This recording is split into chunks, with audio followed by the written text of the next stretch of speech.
No rancher would touch it. Nearly 19 hands tall, scarred, and mean enough to smash through steel rails. Lot 27 was the kind of horse that ended careers and broke bones. By the end of the auction, the price had fallen lower than a saddle, and still no one raised a hand. Then a man in the back, limping quiet with the bearing of someone who had seen too much, stood up. He wasn't a rancher. He wasn't a gambler. He was a retired Navy SEAL. And when he looked at the black giant, he didn't see a monster. He saw a comrade left behind. The sun had only just broken over the flat expanse of the Texas Panhandle when the town of Little Creek began to stir. Summer here didn't come politely. It arrived all at once, carried on dry winds that scraped the throat and left a taste of dust on the tongue. By 7 in the morning, the air was already hot enough to shimmer above the asphalt, and a faint haze of red earth drifted along the empty streets, pushed in restless swirls by the wind that never seemed to sleep. Little Creek was hardly more than a cluster of brick and weathered wood buildings strung along a single main road. Feed store, diner, gas station, a scattering of boarded-up storefronts that hadn't survived the last drought. Most days passed without much to note, but today was auction day, and that meant every rancher, horse trader, and drifter within 50 miles would eventually find their way to the converted warehouse on the edge of town. The auction yard was no more glamorous than the town itself. It had once been a freight depot back when rail lines still mattered here. Now its corrugated walls had been patched with plywood, the loading bays reinforced into holding pens, and a rough square of fenced ground served as the stage for the day's business. On mornings like this, the place became the town's beating heart. By 8 the parking lot was full.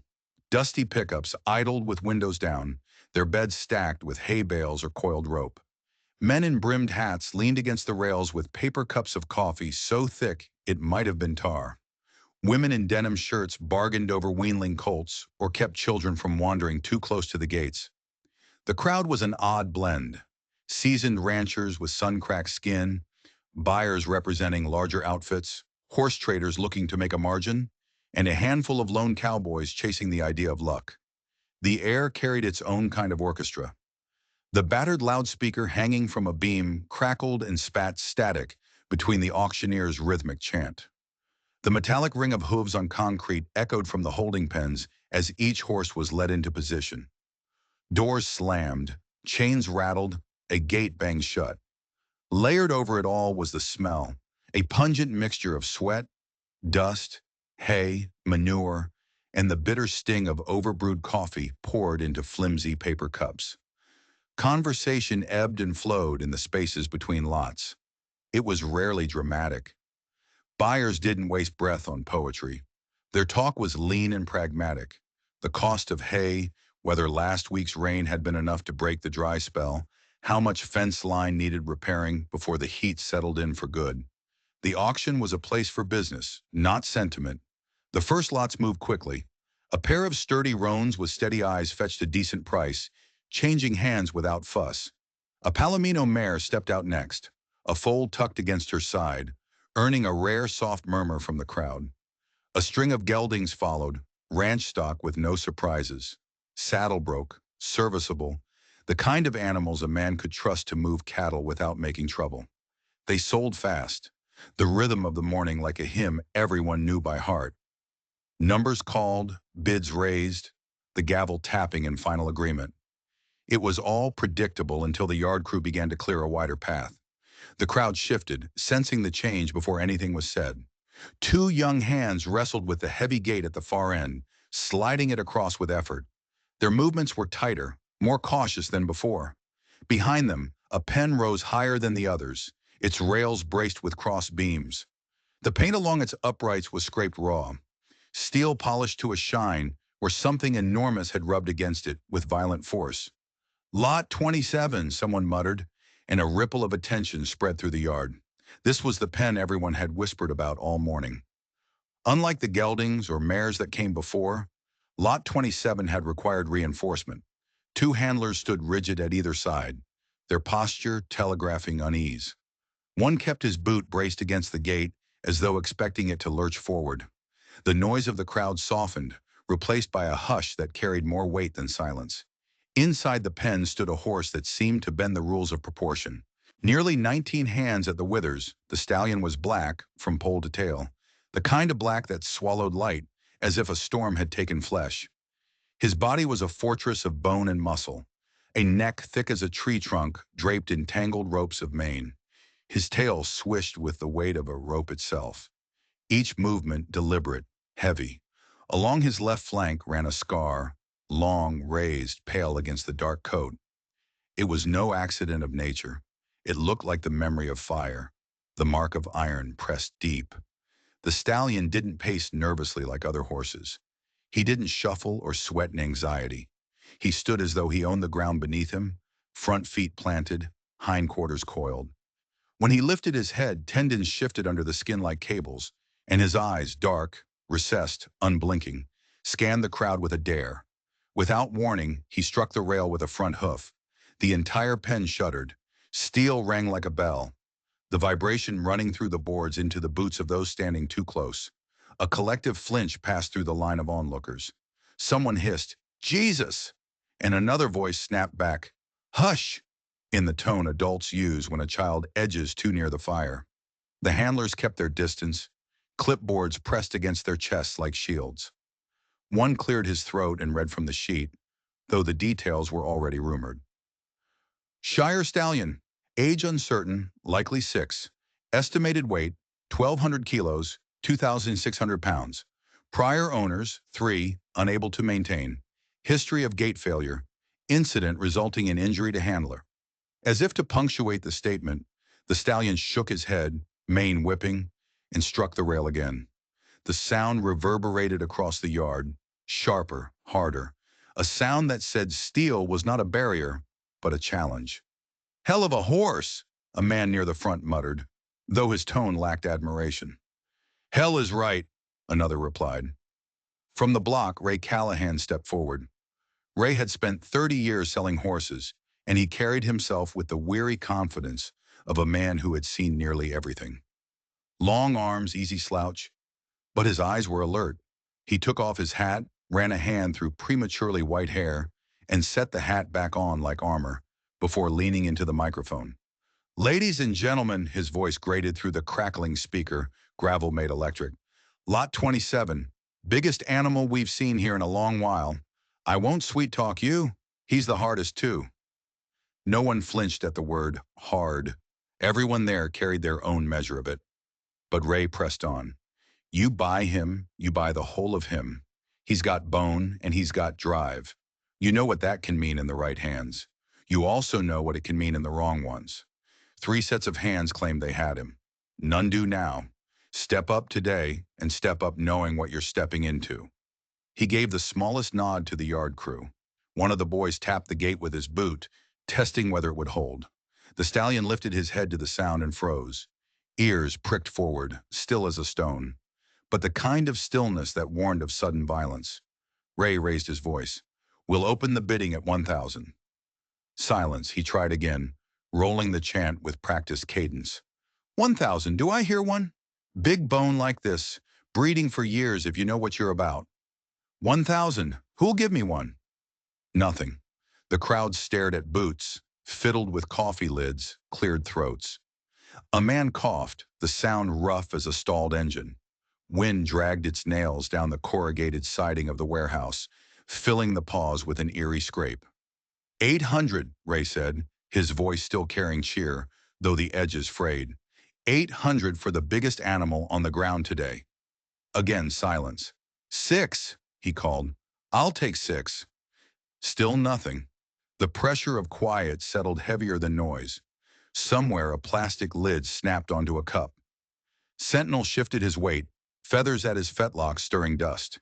He struck the rail again, a reminder that money was not the only price here. 400, Ray announced. "Folks, you're stealing him at 4. A woman near the back shook her head slowly, regret written plain. It meant no, and also that she wished she could have said yes.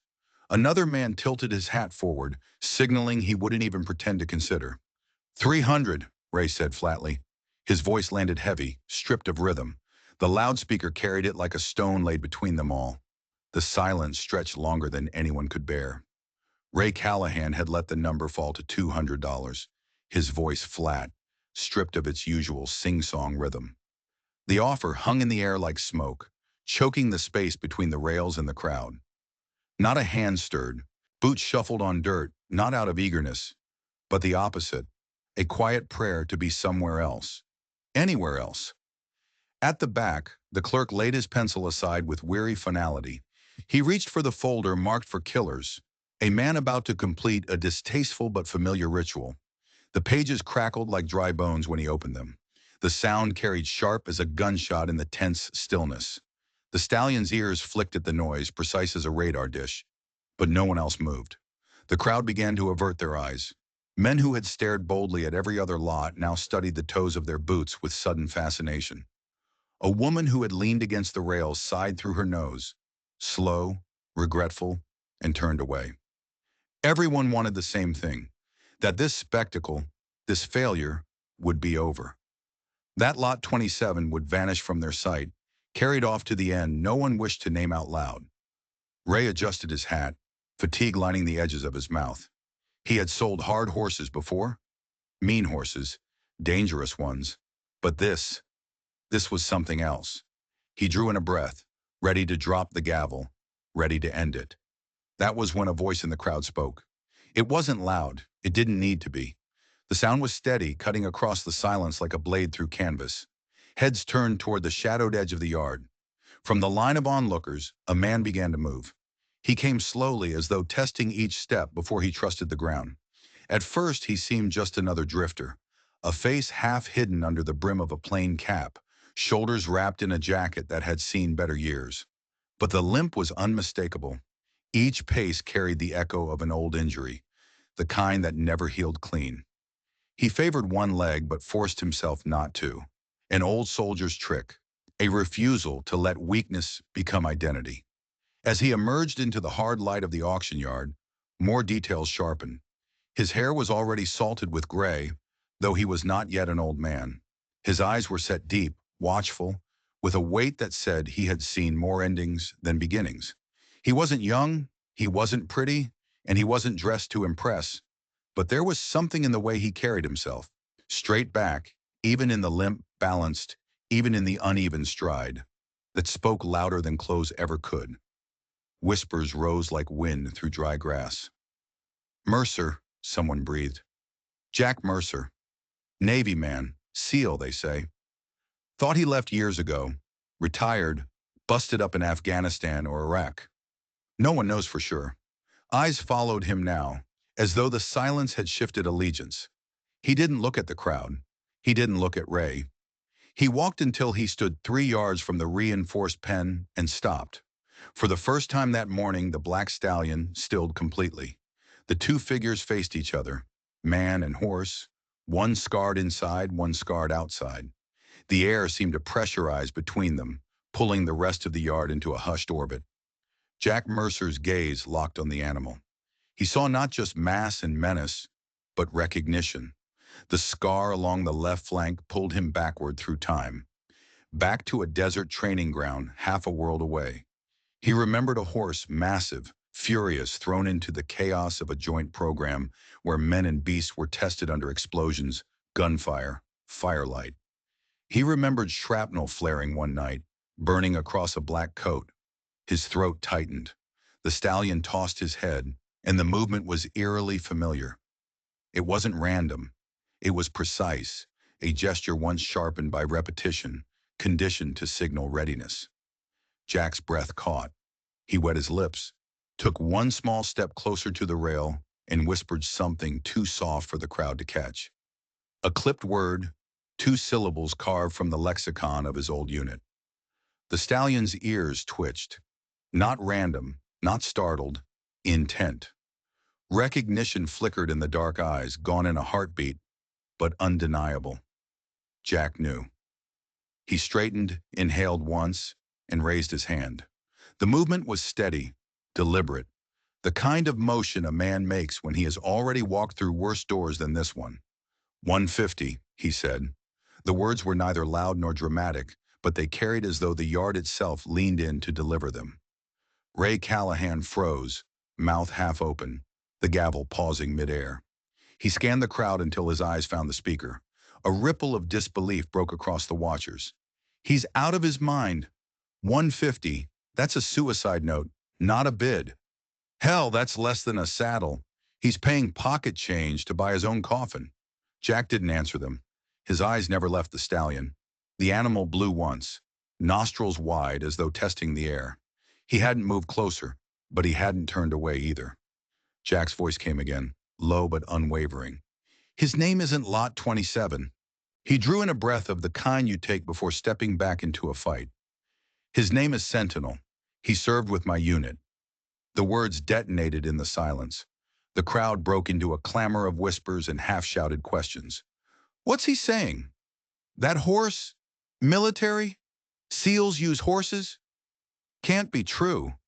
Some laughed, nervous and thin. Others frowned, uncertain. But no one doubted the conviction in Mercer's voice. He hadn't spoken for them. He had spoken to the animal. Sentinel. The name rolled through the space like it belonged there. The stallion flicked an ear toward the sound. His dark eyes narrowed, focused. For the first time since stepping into the pen, he seemed less like a storm trapped in flesh, and more like something waiting to be called. Ray Callahan studied Mercer longer than the moment required. He knew enough about men to see the difference between bravado and conviction. The one in front of him carried no showmanship, no desperation to impress, only certainty. The gavel hovered, then came down. One sharp crack. Lot 27, Ray said, his voice measured. To Jack Mercer, $150. The release of tension was almost physical. The crowd exhaled as one, relief mingled with curiosity and doubt. Some looked grateful they hadn't been forced to gamble with the black giant. Others stared at Mercer with a kind of wary fascination, as though watching a man step onto a wire strung over an abyss. The clerk scratched out the line in the kill buyer folder and scribbled a new entry in the sales sheet. Paper rasped again, this time not with finality, but with reprieve. Sentinel snorted, shook his head, and stamped the ground once. The sound rang out like punctuation. Jack Mercer lowered his hand, but his eyes remained locked on the animal. He had made his choice. The rest of the town could talk all it liked. In the echo of the gavel, in the weary hush of the crowd, one thing was certain. The fate of Lot 27 had just shifted, and so had the story of Little Creek. The yard crew moved in quickly after the gavel fell, but their haste had nothing to do with efficiency. It was the wary kind of speed men use around explosives. Fast enough to finish the job, cautious enough to keep distance. Lot 27 had been sold, but no one trusted that a shift in paperwork meant a shift in danger. They opened the narrow corridor leading to the trailer. The stallion snorted, ears flattening, head tossing as the steel gates clanged shut behind him. He didn't step so much as charge, chest slamming the side of the alley, hooves throwing sparks where they struck metal. The handlers gritted their teeth, drove him forward with swinging gates, and slammed the divider across before he could whirl. Inside the trailer, the black giant threw himself against the walls. The whole rig rocked on its springs. Men stepped back, muttering curses. Damn thing's a demon. Mercer's a dead man walking. Ray Callahan oversaw it all, jaw set, hat pulled low. He turned once to see Jack Mercer standing off to the side, arms loose at his sides, face unreadable. The clerk thrust a clipboard forward. Jack took it without breaking his gaze on the trailer and signed where indicated. His signature was spare, practiced, like a man used to leaving marks on forms he barely read. "You're crazy, Mercer," someone muttered. Jack didn't answer.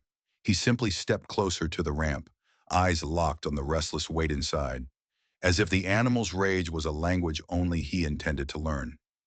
The drive out of town was slow and rattling. The trailer thundered behind the battered Ford pickup like a drum of war.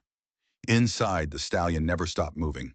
Hooves hammered the steel floor, a steady percussion of defiance. Every impact jolted through the chassis, made mirrors shiver and rattled bolts loose. Tom Riley sat behind the wheel, one hand steady, the other draped casual over the rim. Though nothing about him was casual, his eyes kept flicking to the side mirror, watching the trailer sway under each blow. He had the look of a man too tired to be startled and too experienced to be calm. "Christ, Jack," he said finally, voice gravel-worn from too many cigarettes and too many deployments. You sure about this? That's hell on four legs back there. Jack sat in the passenger seat, shoulders square, gaze fixed on the slatted vents where black hide flashed each time the horse turned. His jaw flexed once before he answered. No, he said evenly. He's not hell. He's a comrade. One left behind. Tom snorted through his nose, the sound half amusement, half pity. He shook his head, eyes narrowing against the glare of sun on the windshield. I thought we left all that behind, he muttered. Now here you are, dragging it home in a steel box. Jack didn't reply. Silence filled the cab, broken only by the whine of tires on gravel and the relentless pounding from the trailer. For a while, the two men rode together in the same way they had ridden before, sharing space, sharing danger, speaking only when necessary. Jack's ranch wasn't much of a ranch anymore. The old wooden gate sagged on rusted hinges, paint long since surrendered to weather. The fencing along the property line leaned drunkenly in places, patched with wire or nothing at all. Beyond it stretched acres of dry grass, brittle from too many summers without mercy. The house stood small against the wide sky, boards sun-bleached, tin roof groaning whenever the wind pulled at it. To one side sat a lean-to barn patched together with scrap. Behind it, a corral had been cobbled into existence. New posts mixed with splintered old ones. Sheets of wire stretched taut where rails had failed. It wasn't pretty, but it would hold. Jack had made sure of that. Tom pulled the truck to a stop and let out a low whistle. You're kidding me, he said, staring at the makeshift pen. You're putting him in there? That thing couldn't hold a half-broke bronc, let alone whatever you just bought. Jack opened the door, dropped to the dirt, and stood a moment with the wind tugging at his jacket. His face was stone when he answered. Not forever, just long enough. Tom looked at him sidelong, disbelief thick in his frown. Long enough for what? Jack's eyes stayed on the trailer. For us to remember each other. The ramp dropped with a clang that rolled across the empty yard. Sentinel exploded out of the darkness like a shell leaving the barrel. His hooves hit dirt hard enough to spray gravel. For a moment he stumbled, then gathered himself and surged forward, circling the pen at a pace that blurred muscle and shadow. Tom swore and stepped back. Jack stayed still, arms loose, eyes steady. The stallion tore around the perimeter, testing every seam. He rammed his chest into one corner, leaned hard into another, shoved his muzzle against the latch of the gate as though counting weaknesses. His movements weren't wild panic. They were deliberate, methodical. A prisoner cataloging the cell. Dust rose in sheets, blurring the lines of his massive frame. When he finally halted, he stood in the center, head high, sides heaving, eyes locked on the man outside. Jack didn't move. He let the silence hang, let the horse draw its own conclusions. Later that afternoon, Jack carried two buckets, one of water, one of feed, into the pen. He slid them through the narrow gap he'd built in the rail, careful not to offer his hands. The water sloshed, catching sunlight and trembling reflections. The hay smelled sweet in the dry air. Sentinel ignored both. He stalked the perimeter, ears pinned, muscles coiled. Not hunger, not thirst. Only vigilance. The chickens in the side yard scattered in panic when he let out a short, sharp roar from his chest. It wasn't the neigh of a barn horse. It was something harsher, primal, a sound that carried warning in its bones. Tom leaned on the fence, arms folded, watching. Looks like a convict to me, he said, checking the bars, plotting the break. Jack rested his forearms on the rail, gaze never leaving the stallion. His voice was quiet but steady. At least he still wants to fight. That means there's something left inside him. Tom shook his head and walked back toward the truck, muttering about men who carried ghosts home. Night fell heavy across the panhandle. The wind rose with it, whining through the gaps in the fence, rattling the loose corners of the barn roof. Jack lay on his narrow bed, boots still on, half asleep but never fully surrendered. Years of conditioning had left him trained to wake at the smallest sound. The sound came, a clang, metal striking metal, steady, deliberate, not frantic, not fear, calculation. Jack pushed himself up, the springs creaking beneath him, and crossed to the window. The moon was sharp tonight, throwing silver light across the yard. In its glow, the black giant stood against the fence, massive head lowered, shoulders braced. Each blow of his hoof rang out like a blacksmith at work, driving force into the rails. Sweat gleamed along the stallion's neck. Dust rose in small clouds where hooves churned the dirt. His eyes glowed, not wild, but focused. Jack watched, jaw tight. It wasn't rage at him. It wasn't personal. This was something older, deeper. "He's not angry at me," Jack murmured into the empty room. "He's angry at the world." The words hung there, echoing back to him like an unwelcome truth. By dawn, the noise had stopped. Jack walked out into the early light, tools in hand. The corral bore the evidence. Bent braces, rails sprung out of alignment, bolts loosened. Sentinel stood in the far corner, chest rising slow, gaze fixed on him with unblinking intensity. Jack crouched, set his hammer against the first warped plate, and began to work.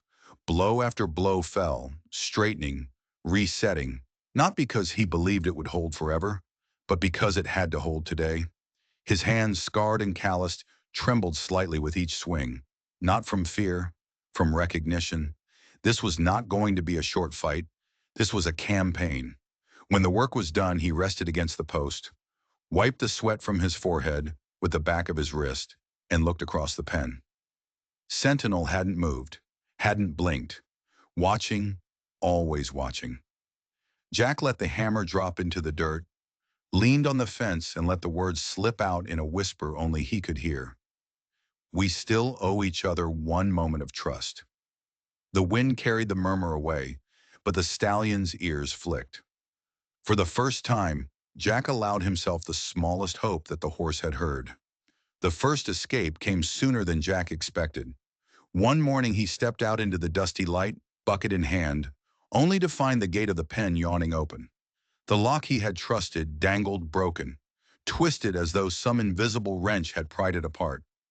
Scratches marked the wood and steel where hooves had pawed and teeth had worried at the latch. Sentinel hadn't just forced his way out. He located the weakness, worked at it, and exploited it. Tracks led off the yard in heavy prints, deep into the red soil. Each step pressed with weight, deliberate, carrying power enough to leave craters in the dirt. Jack's heart kicked hard. If the stallion broke into a neighbor's pasture, tore through their fences, or panicked their stock, the fallout would be ugly and fast. He grabbed a rope and followed the trail, boots crunching dry earth, pulse climbing in his throat. The prints carried him across brittle grass and out toward the ridge. The land rose, sloping into a shallow hill. At the top stood Sentinel, silhouetted against the morning sky. His head was high, chest expanded with sharp breaths, nostrils steaming. He looked less like an animal than a sentinel indeed, a watchtower set against the horizon. Jack didn't raise the rope or shout. He moved in slow, wide arcs, his body language open, unthreatening. Sentinel wheeled once, ears flat, a rumble vibrating in his chest.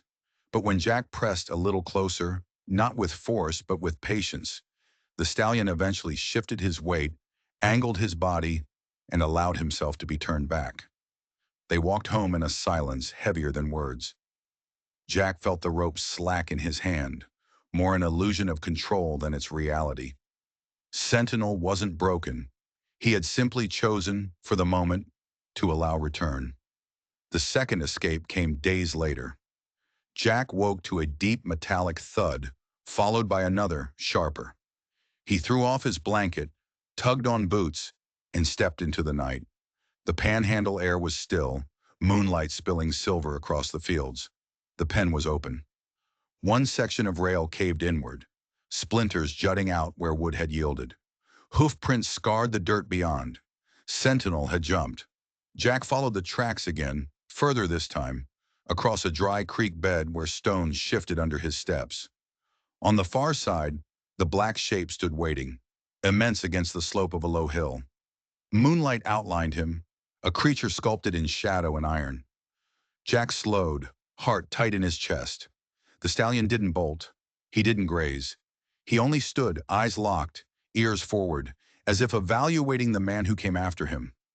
Jack let the rope fall slack at his side. He kept his posture low. his voice calm. Easy, he murmured, tone even, carrying not command but conversation. No fight here. Minutes stretched. Finally, Sentinel's head dipped almost imperceptibly. Jack edged closer, lifted the rope without swinging, and touched it gently against the thick neck. Sentinel huffed, nostrils flared wide, but did not retreat. Jack drew a long breath of relief. On the walk back, sweat cooled on his back despite the chill of night. A thought needled him, sharp and undeniable. He's not running to disappear. He's running to test me. Jack knew then that he couldn't keep patching mistakes. The pen had to be rebuilt, not for show, but as if he were fortifying a base. The next morning he set to work. He dug holes twice as deep, hitting clay and watering it to drive the posts further in. He hammered steel rods down into the corners, buried cross beams, and added diagonal braces until the structure groaned with its own solidity. Heavy timber replaced the weaker rails. Each corner bristled with chains, crisscrossed like scars, locked tight with twin latches, and a carabiner clipped through. By noon, sweat drenched him, shirt sticking to his back, hands raw and blistered. Red soil streaked his jeans, caked under his nails. He paused only to drink, then went back to it, setting nails, tightening bolts, driving each piece home with deliberate force. Every strike of the hammer echoed memories. Field fortifications hammered into foreign earth, sandbags stacked against blast, the endless grind of building safe zones in unsafe lands. The work felt the same. Exhaustion blurred into muscle memory. This is no different than a forward operating base, he muttered, planting the next post. Only this time, the enemy doesn't carry a rifle. By sundown, the corral looked less like a ranch pen and more like a barricade. Sentinel watched the whole process, ears swiveling, tail lashing, as though cataloging the man's countermeasures. Jack adjusted his approach to feeding too. He never entered the pen now, never forced proximity. He set the water bucket through the low gap he'd cut into the rail, pushed hay through a narrow slot, and then stepped back, always leaving space. At first, Sentinel met the offerings with contempt. He knocked the bucket over, sent water spilling into the dust, ears pinned flat in defiance. The hay he trampled before circling back to nose added only after hunger twisted necessity. Jack didn't scold or coax. He sat on the ground outside, back against the fence post, arms resting loose, gaze steady. He offered no reward when the horse ate, no reprimand when he resisted. He simply existed there, silent, consistent, morning and evening without fail. Over days, a rhythm began to shape itself. Buckets clattered, hay rustled, the stallion ate. The man stayed. Each evening after the tools were put away and the pen mended once more, Jack stood by the fence with thoughts he didn't speak to anyone else. This horse isn't evil, he told the night, voice low, almost a prayer. He's just surviving. He understood the mind of captivity too well. The way constant vigilance hollowed a man, the way anger became the armor you wore when you had nothing else. He had lived that once, in compounds where hours stretched long and men measured sanity by counting breaths. One night he lingered at the fence while Sentinel lingered opposite, eyes like embers from the dark. The wind slid across the grass, cold and restless. Jack lowered his voice. Words meant for himself as much as the horse. Not forever, he said, only until we understand each other. The stallion didn't move, but one ear flicked forward, then back. A small sign. Enough. Jack pressed his palm to the rail, feeling the grain beneath his skin. The wind carried the words away, but he felt lighter having spoken them. A week passed under this uneasy truce. The pen stood firmer now, every post reinforced, every joint tightened. Yet each night the sound still came. The hollow ring of hoof on steel, the dull boom of a chest pressing into rail. Not constant, not panicked, measured, testing. Jack grew accustomed to it. His days fell into a cadence. Morning feeding, hours of repair or reinforcement, evening ritual of silent presence at the fence. Sentinel pushed, always, but never vanished into the horizon. Each attempt felt less like an escape and more like a question. Will you hold? Will you stay? The man and the horse circled each other in this way, weary but present. By the end of the first week, Jack collapsed onto his cot one night, exhaustion clinging to his bones. He stared at the ceiling, breathing slow, letting the silence sink in. Outside, the stallion shifted in his pen, hooves crunching softly, no violence in the sound. Jack whispered into the dim air, not sure whether he meant it for the horse, himself, or the ghost that trailed both. He's still here, and so am I. For the first time since he had signed the paper at the auction yard, the thought didn't weigh like a curse. It felt, against all odds, like the start of something.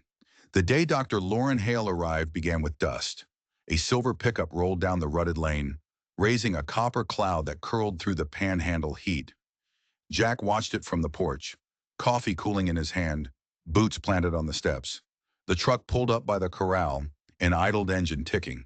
From the driver's side stepped a woman in her 40s, lean but strong, her posture squared, as if she'd spent her life moving among creatures larger than herself. A stethoscope hung loose around her neck. Not for show, but because it belonged there, like a carpenter's hammer. She shut the door, looked once at Jack, then past him toward the pen. "Clint called you," Jack said by way of greeting, voice flat as the land. Lauren gave a short nod. "He thinks you'll need help before that horse kills you." Jack didn't flinch. He sipped his coffee, eyes steady. "He might be right, but I didn't ask him to send anyone." "You didn't," she said, walking closer, boots crunching gravel. "That's what worries people. Men who don't ask." She didn't enter the corral. She stood outside the fence, hands tucked in her jacket pockets, weight shifted just enough to say she could move fast if she had to. Sentinel noticed immediately. His head swung, ears pricked, body tight as wire. Lauren watched without blinking. She studied how the horse shifted weight from one massive shoulder to the other, how each hoof landed with deliberate care. She noted the stillness before motion, the coiled restraint that meant energy wasn't wasted. Her eyes tracked the slow expansion of his chest when he breathed, the sound clean, strong. "He's perfect in the body," she said finally. "Too perfect. Either he's so tough he doesn't register pain anymore, or he's learned never to show it." Her gaze narrowed. "The brain's where the wound lives. You won't find it with a stethoscope." Jack leaned against a post, arms crossed. He gave no argument. He only nodded once, as though she had spoken a truth he'd already carried. Sentinel snorted, pawed once at the dirt, then turned in a restless circle, his eye never leaving the stranger at the fence. Lauren's tone softened, not pitying but practical, the way a surgeon might explain the odds. "Don't look for a big story here," she said. "Don't make it a test of manhood. Horses don't work that way. They want rhythm, routine, not breakthroughs." Jack's eyes flicked toward her, shadowed by the brim of his cap. "You push for drama, he'll push back twice as hard," she went on. "If you try to prove something, he'll prove something worse." "I'm not proving anything," Jack said, quiet but firm. "I just need him alive." The faintest curve touched Lauren's mouth, not quite a smile. "Then you've got a chance. A slim one, but it's there." Sentinel blew through his nostrils, shaking dust into the air. The sound felt like punctuation to her words. That afternoon, another truck rolled into the yard. Older, rust-streaked, its muffler coughing before it died. Out stepped Frank Dillard, broad-shouldered, weathered, his skin lined by both sun and bitterness. He was in his 50s, though he carried himself like a man still ready to fight if cornered. His eyes cut toward the pen before they cut toward Jack. He leaned an elbow on the fence, gaze locked on Sentinel. The stallion froze, ears pinned, muscles tight, as if he remembered the man as well. "I used to own him," Frank said, voice gravelly, like stone dragged on stone. "Damn near lost my life for the mistake." He tugged his shirt aside, revealing a long, puckered scar running across his ribs.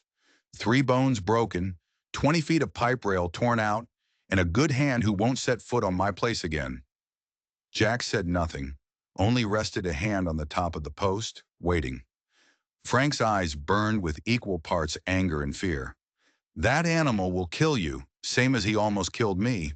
Best sell him, or better, end him before he gets the chance." Jack lifted his chin, voice even. "Maybe, but I don't leave comrades behind." Frank barked a laugh. dry and humorless. Comrades? That's no comrade. That's a monster. Jack's eyes never wavered. Not to me. To me, he's Sentinel. For a long moment, silence stretched. Then Frank shook his head, spit into the dirt, and turned back to his truck. The door slammed, the engine coughed, and the vehicle rattled away in a haze of dust. When quiet returned, Jack walked back toward the corral. Sentinel stood in the far corner, half in shadow, watching every movement. His gaze was sharp, unrelenting, but no longer panicked, only measuring. Jack leaned his arms on the fence, close enough that the stallion could smell him, not so close as to crowd. His voice came soft, meant for the ears of one. "They see a monster," he said. "I see a comrade."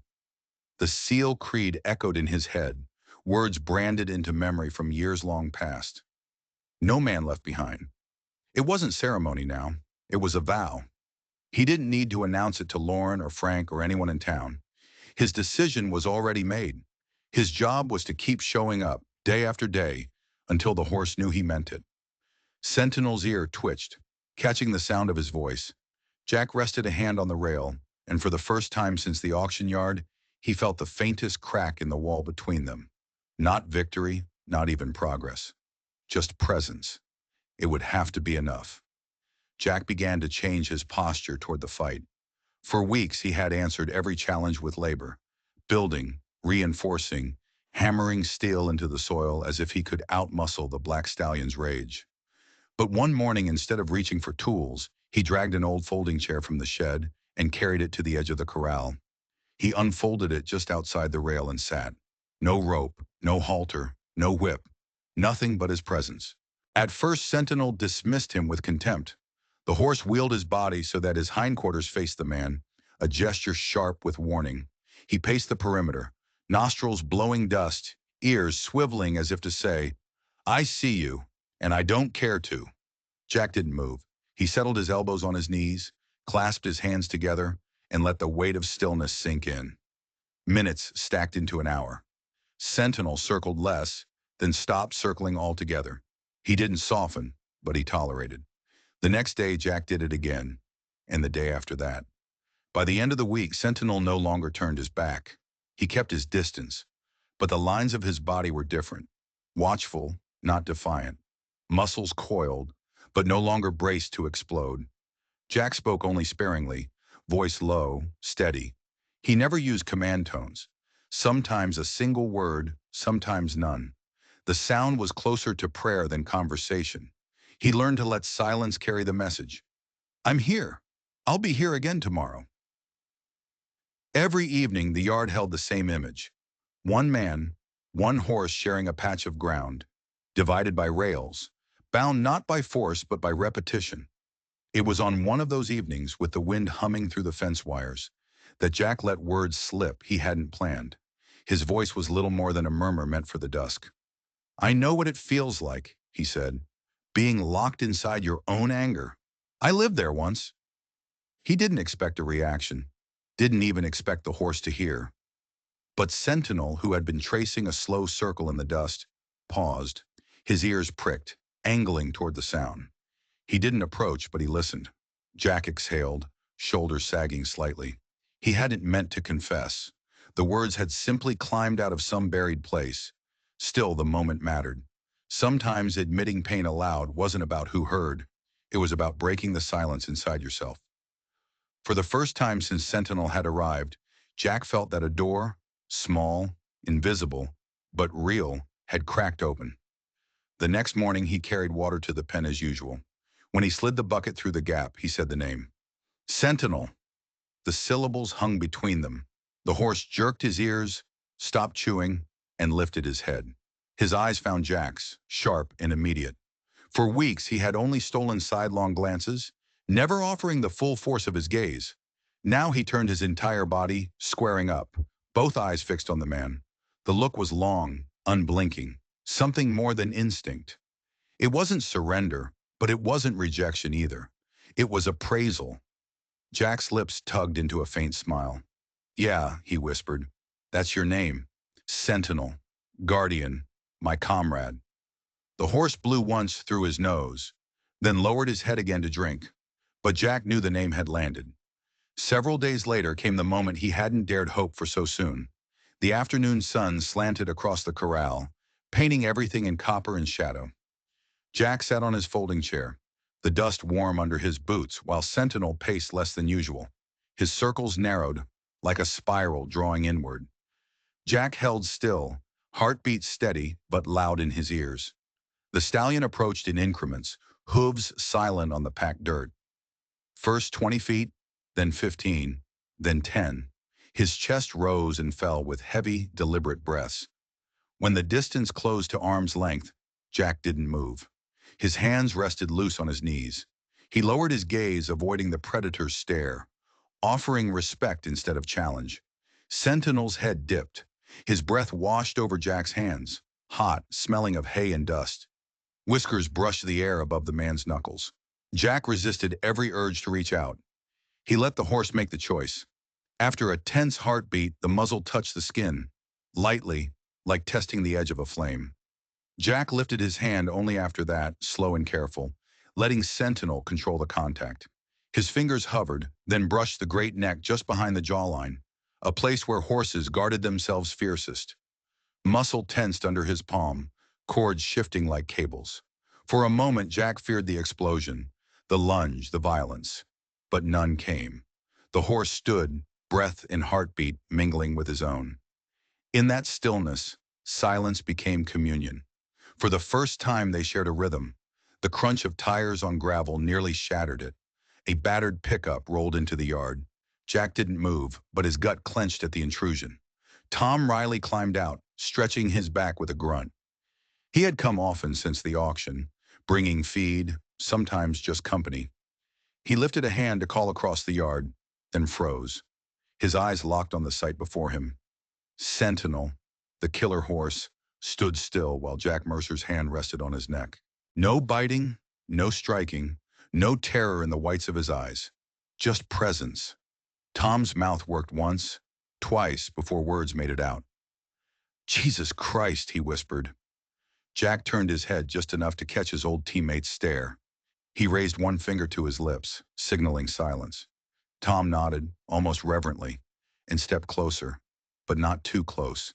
His boots stopped in the dust a good 10 yards away. He spoke softly, all rough edges gone from his tone. "Good God, Jack, he's letting you touch him." The words carried more than astonishment.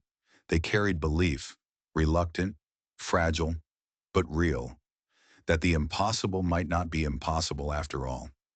Sentinel snorted once, a short burst of air, and eased back a step. Jack let his hand fall, not pushing the moment. He knew enough to recognize that trust built too quickly could crumble under weight. The horse retreated a few paces, head still high, but no hostility in the motion, only caution.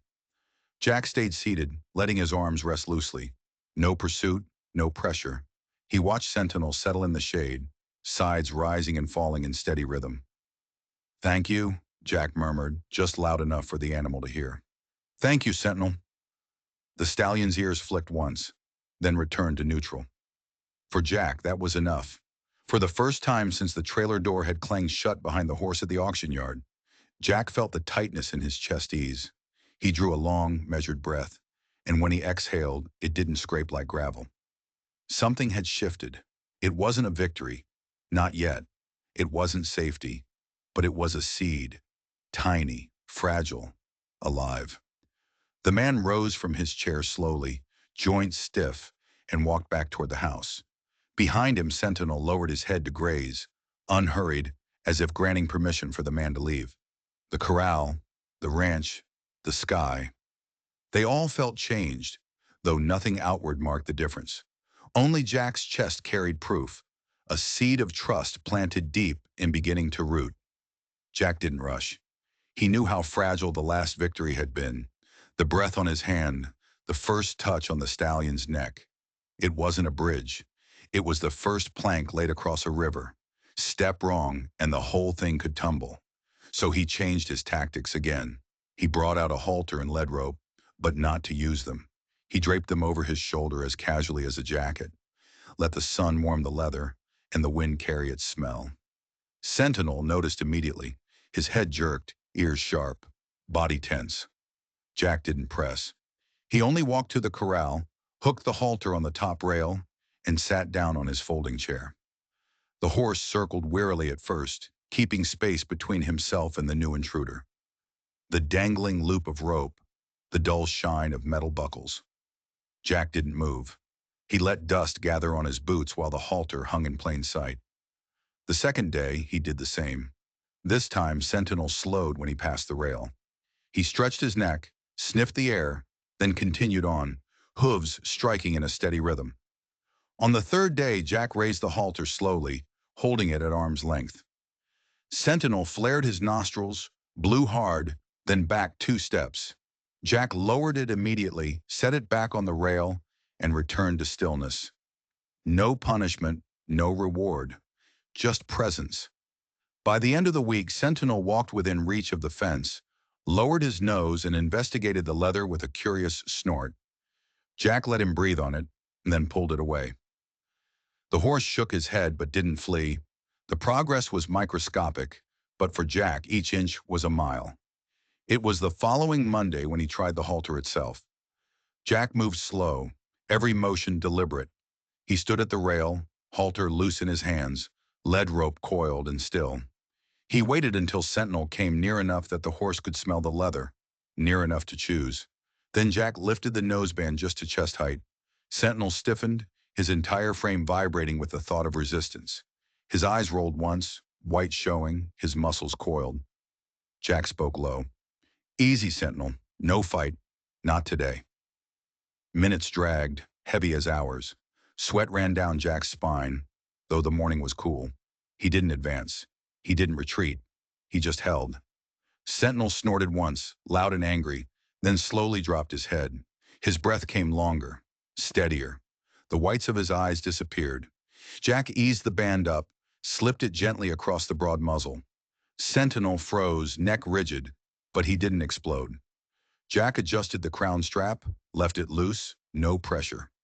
For the first time since the auction, the black stallion wore a halter without violence. Jack's lungs emptied in a long, controlled exhale. "Good," he murmured, hand light as air against the rope. "Good, Sentinel." The horse shifted, but he stayed. Not conquered, not beaten. Choosing stillness. Jack let the moment linger, then released the buckle, lowering the halter again. He didn't try to keep it. He only gave the horse the experience that it could happen without pain. That night, he slept with a sense of something almost forgotten. Relief. Lauren Hale came back the next morning. Her silver pickup rattled into the yard, scattering chickens. She stepped out, adjusting her jacket, eyes sharp on the corral. Jack didn't wave. He only lifted a hand, palm outward, signaling for patience. He was already inside the rail, halter hanging from his fingers. Sentinel stood a few feet away, ears twitching but body steady. Lauren slowed her stride, boots crunching softly. She stopped just short of the fence. "Is that what I think it is?" Jack gave a half smile. "Depends what you think it is." He slipped the halter over the muzzle again, slow, careful. Sentinel braced, blew once, and then settled. Jack secured the strap, not tight, just enough to hold. The horse stood. No panic, no fight. Lauren's eyes widened despite herself. She folded her arms, studied every twitch, every breath. She waited a full 2 minutes before she spoke. "It's not defense anymore," she said. Her voice carried both wonder and caution. "He's not just tolerating, he's choosing." Jack stroked the rope once with his thumb. "Choosing trust," he said softly. "That's better than obedience." Lauren exhaled, almost a laugh. "I've seen horses survive war zones. I've seen them follow orders that kept soldiers alive. But I've rarely seen one come back from what this one's been through. Keep steady, Jack. Don't ask for too much." "I won't," he said. "Not until he offers." Sentinel flicked an ear as if to underline the pact. In town, word traveled faster than dust. At the coffee shop near Main Street, men leaned over chipped mugs, whispering, "That killer horse let Mercer touch him. Swear to God." Hale saw it herself. At the feed store, a different version spun. "It's just worn out. Big animal like that. Fight too long. Gets tired, that's all. But others weren't so sure. If anybody could do it, one rancher muttered while weighing sacks of grain, it'd be him. Man's got the look of someone who's already buried his share of battles. Horses know that. By the time the school bell rang that week, the kids had turned it into legend. They drew pictures in the dirt behind the swings, giant black stallions with red eyes, men in uniforms riding them through smoke. To them, it was a fairy tale come alive. The devil horse tamed by a soldier who whispered like the wind. The fear that had once kept people away from Mercer's ranch was giving way to curiosity. They wanted to see. They wanted to believe. Jack ignored the talk. He stayed with the horse. That evening, he removed the halter, folded the rope neatly, and hung it on the rail. Sentinel stood close, watching, but didn't turn away. His eyes tracked Jack, not with hostility, but with awareness. Jack leaned on the post, studying him under the moonlight. "It's not just standing still," he said softly. "You're letting me in." Sentinel shifted his weight, blew through his nostrils, then lowered his head to the ground. The moon carved silver lines along his shoulders, lit the scar down his flank like old metal. He looked less like a monster and more like a sentinel should, a guardian at rest, watchful but calm. Jack stayed until the chill crept into his bones. When he finally walked back to the house, the horse followed him with his eyes all the way to the porch. It wasn't victory, but it was forward. And sometimes forward was everything. The storm announced itself long before the first drop of rain. By noon, the air had turned heavy, hot, charged with a strange metallic edge. Clouds stacked on the horizon like iron plates, their bellies swollen, their rims glowing faintly in the distance. The wind, restless and shifting, circled down the alleys of Little Creek as though hunting for a way inside. People knew the signs. Farmers fastened shutters with lengths of chain. Ranchers pushed cattle into barns, their movements clipped and urgent. The town itself braced like a man expecting a punch. At the edge of his property, Jack Mercer sat at his kitchen table, one hand around a cooling mug of coffee, gaze fixed through the window on the corral. Sentinel was pacing, head high, nostrils flaring at the change in pressure. The horse felt it too, the arrival of something vast and violent. By nightfall, the storm had swollen into a roar. The wind screamed like a freight train blasting down the valley. Rain hammered sideways, slamming into siding and glass. The rafters of the stallion shelter groaned, nails whining, braces vibrating under the strain. Each gust sounded like the world trying to rip the roof away. Jack pulled on his coat and went out. The first scream of metal came like the crack of artillery. A sheet of tin roofing ripped free and whirled into the night like a silver blade. Jack ducked, sprinting toward the corral, boots slapping mud. He had just reached the gate when the world split with a groan. One of the heavy cross beams, loosened by the storm's fury, snapped in two. The weight came down fast, faster than he could step aside. The impact struck across his legs with the blunt certainty of a hammer. Jack went down hard, face pressed into mud, breath torn from his chest. Pain lit white behind his eyes, spreading like fire up his thighs. He clawed at the beam, tried to shove it off, but it was too heavy, too soaked, too locked in place. Rain sheeted across his back, ran cold into his collar, stung the open skin where splinters had scored him. He gritted his teeth and tried again, but the beam wouldn't budge. "God damn it!" His voice was lost in the storm. He was pinned, helpless. A new sound cut through the crash of splintering wood. Jack twisted his head and saw the fence explode outward. Posts toppled, wires snapped. In the lightning's flash, Sentinel's massive shape surged through the opening, a black silhouette against the storm. Mud flew as hooves dug deep, muscles rippling like thunder in motion. Jack's chest sank. He's gone! Of course he would run. Freedom lay wide and wild beyond the broken fence. A horse like Sentinel, born of scars and suspicion, would vanish into the plains and never look back. Jack closed his eyes, tasting despair and rainwater. Alone, pinned, he imagined his body found in the morning light, drowned in mud, broken beneath timber. But the sound of retreat never came. Instead, there was a hesitation, a pause sharp enough to pierce through wind and thunder. He forced his eyes open.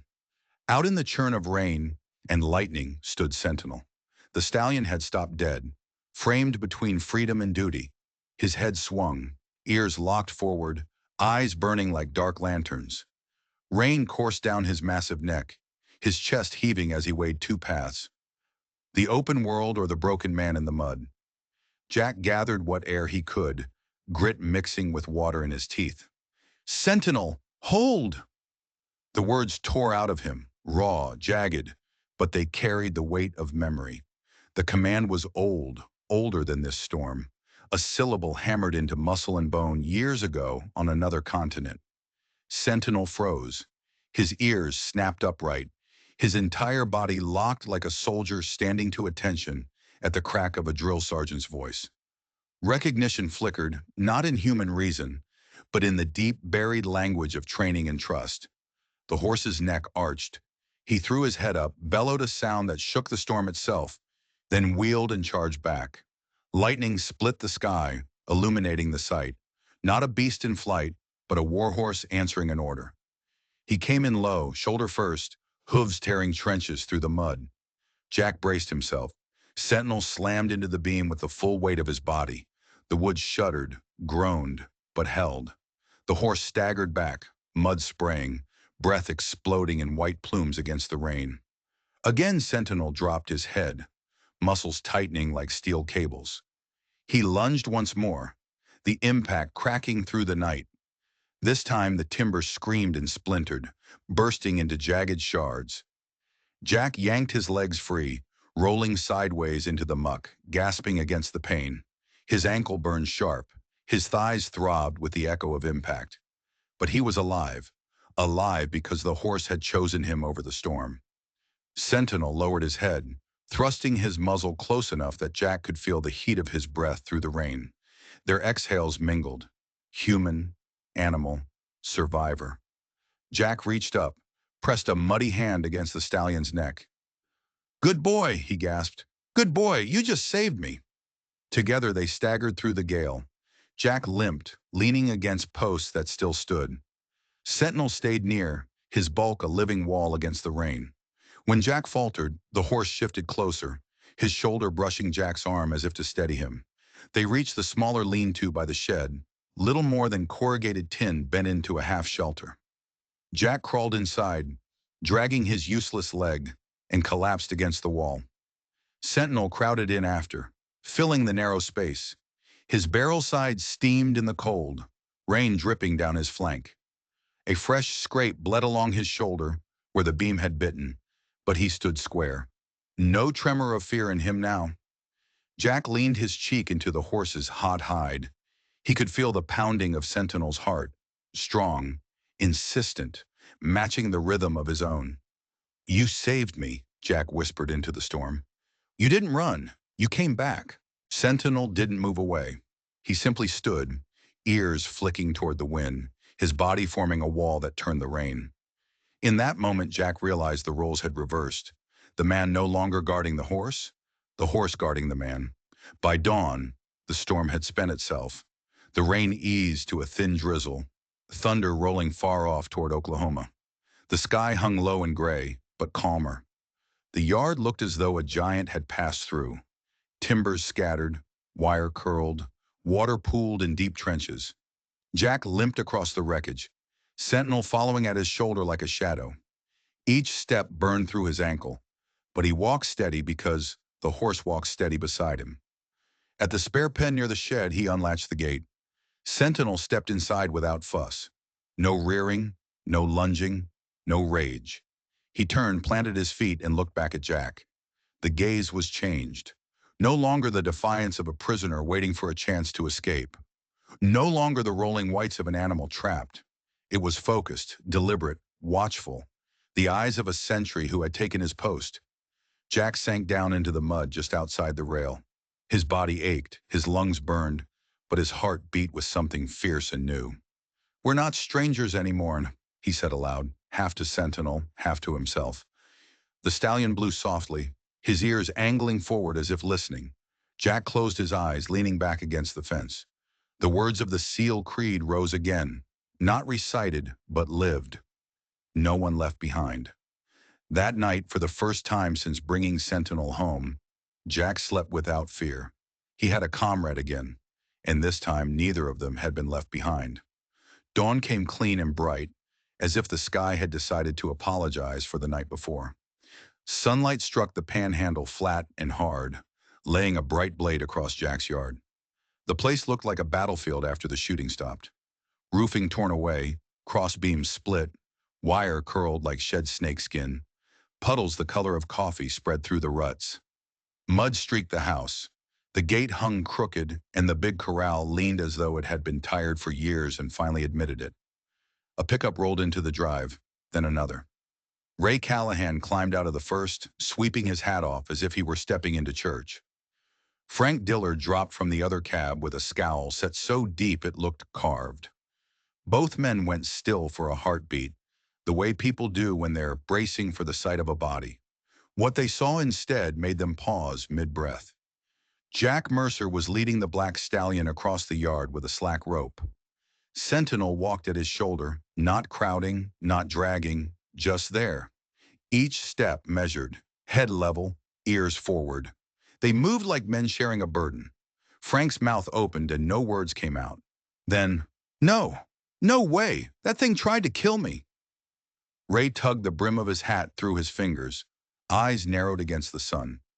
He studied the horse the way he'd studied 1,000 horses, looking for the tell. The hard eye, the ready shoulder, the spring in the hock that meant explosion. He didn't find it. "He's not a monster now," Ray said quietly. Jack didn't gloat. He didn't explain. He just kept walking, the rope loose, the stallion's shadow long beside him. He tied Sentinel in the shade of the shed for a moment, palmed the big neck, and looked up at the men like a man who'd come through something and didn't care to rehearse it for an audience. By mid-morning, Lauren Hale's silver truck crunched down the lane. She stepped out, took in the wreckage, then went straight to the horse. She said nothing at first. She didn't make the mistake of walking in fast or lifting hands to the face or doing anything that reads as predator in a prey animal's mind. She stopped at the shoulder, turned slightly sideways, and let Sentinel mark her. The stallion blinked. His ear flicked toward Jack, then back to her. Lauren moved along, one step at a time, reading the small things. How the eyelids sat, whether the nostrils pinched, the looseness in the tail, the quiet in the neck. She pressed fingers into muscle, felt heat and tension, watched the breath. Jack stood close enough that Sentinel could smell him. The big horse stayed balanced between them, confident in the space. Finally, she stepped back and looked at Jack, and there was a new note in her voice, something like respect that she didn't pass out cheaply. "This isn't a horse on guard anymore," she said. "This is a horse that trusts." The sentence landed with the thud of a stamp on a certificate. Ray and Frank heard it. They didn't argue. The words were too precise for that. Lauren glanced at the torn pen, at the scraped shoulder. "Clean that cut. Keep him moving. Don't flood him. And Jack," she tipped her chin toward the wrecked yard, "whatever happened last night, don't spend the next week trying to relive it. Let it be what it was." Jack nodded. "Understood." She left with a small wave and a look at Sentinel that said she was surprised and maybe a little grateful to be surprised. News in Little Creek didn't need phones. It traveled on coffee steam and hay dust. By the noon rush at the diner, people were saying it out loud. The killer horse saved the seal. Forks hovered over eggs as men argued whether a horse could make that kind of choice. Someone pointed out that some horses run into burning barns for their foals. Why not for their person? Someone else snorted and talked about coincidence. At the blacksmith's shop, the talk was simpler. "He busted that pen to get to the man," the farrier said, heating iron until it glowed. "That's what the wreckage says."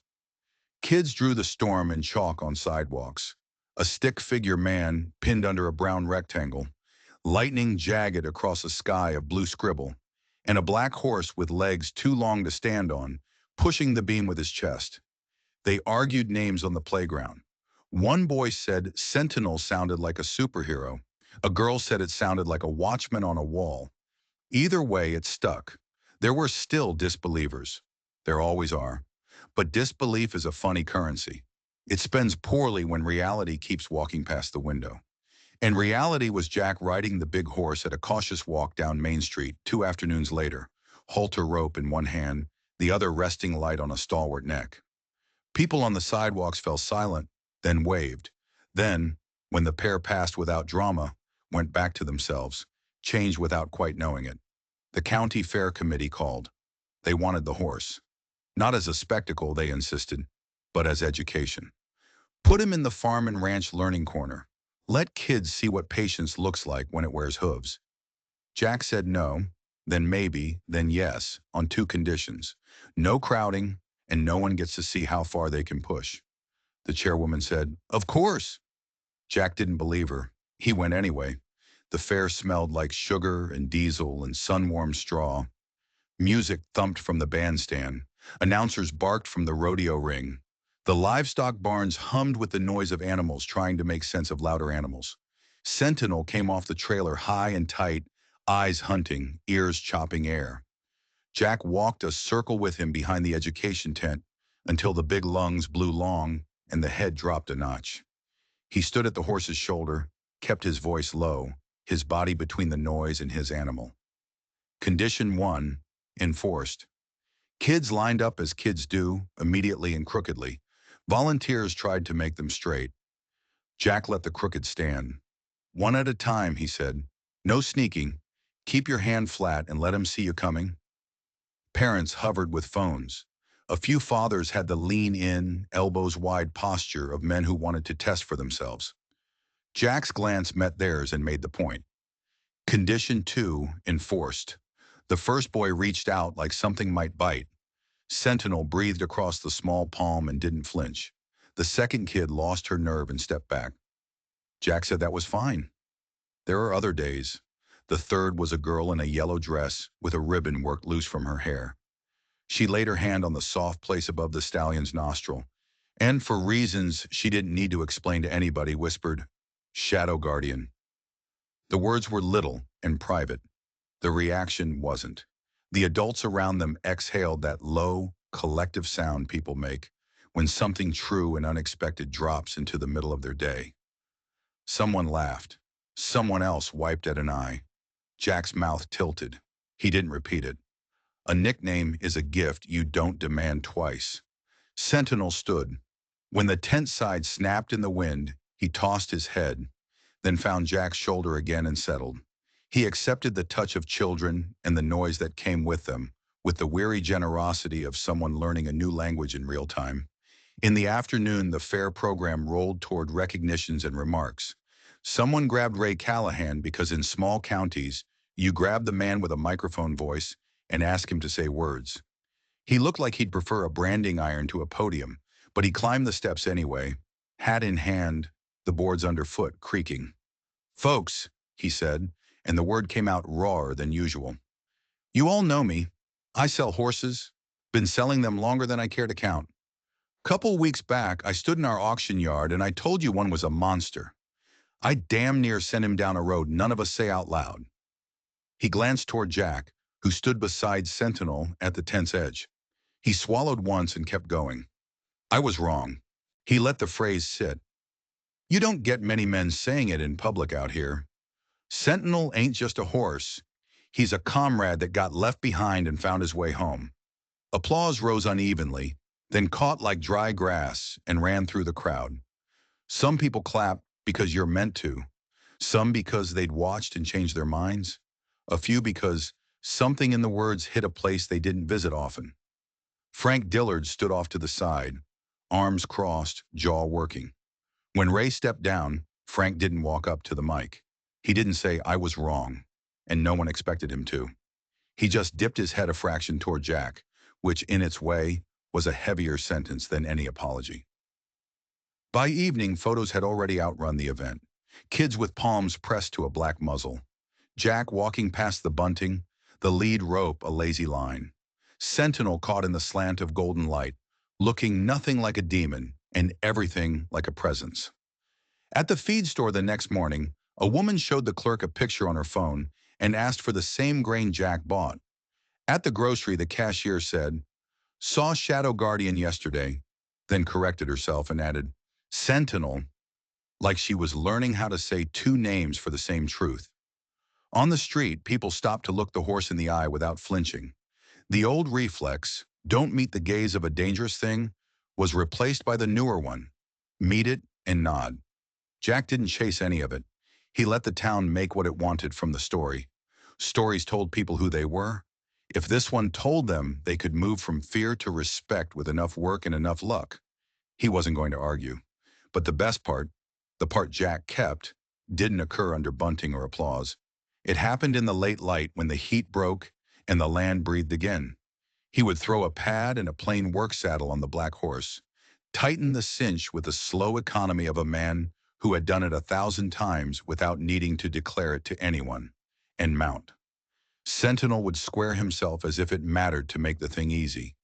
Then they would push out into the back pasture, where the grass had forgiven the storm and come up greener for the trouble.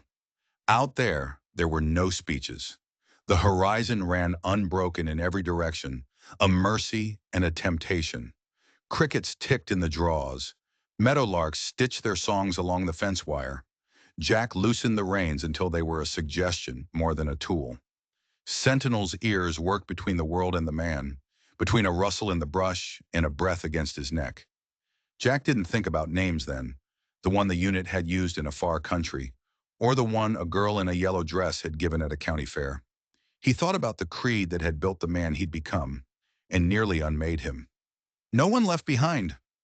It was meant for men in uniforms, but it fit here, too, out of uniform, under a sky that didn't care who wore what. He rested a palm on the warm rise of the black neck. "We keep the oath," he said, voice so low it hardly counted as sound. "Even if the comrade looks like a horse."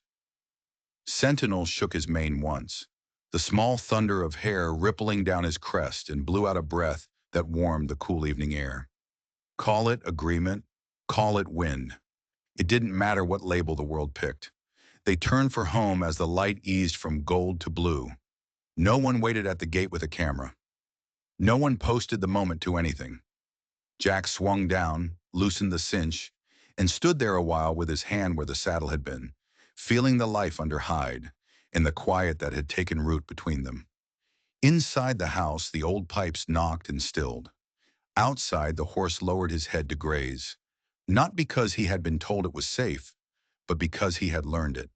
The town would carry on telling the story about a monster that wasn't, and a man who wouldn't quit, and a storm that turned a legend into a life. Jack didn't need the legend. He had the life. Thank you for staying with us until the end of this story. We'd love to hear from you. Share your thoughts in the comments below and let us know your favorite part. If you enjoyed the journey, don't forget to like, share, and subscribe to our channel for more captivating stories like this one. And don't miss out. Hit the notification bell so you're always updated on our latest content. Your support truly means the world to us.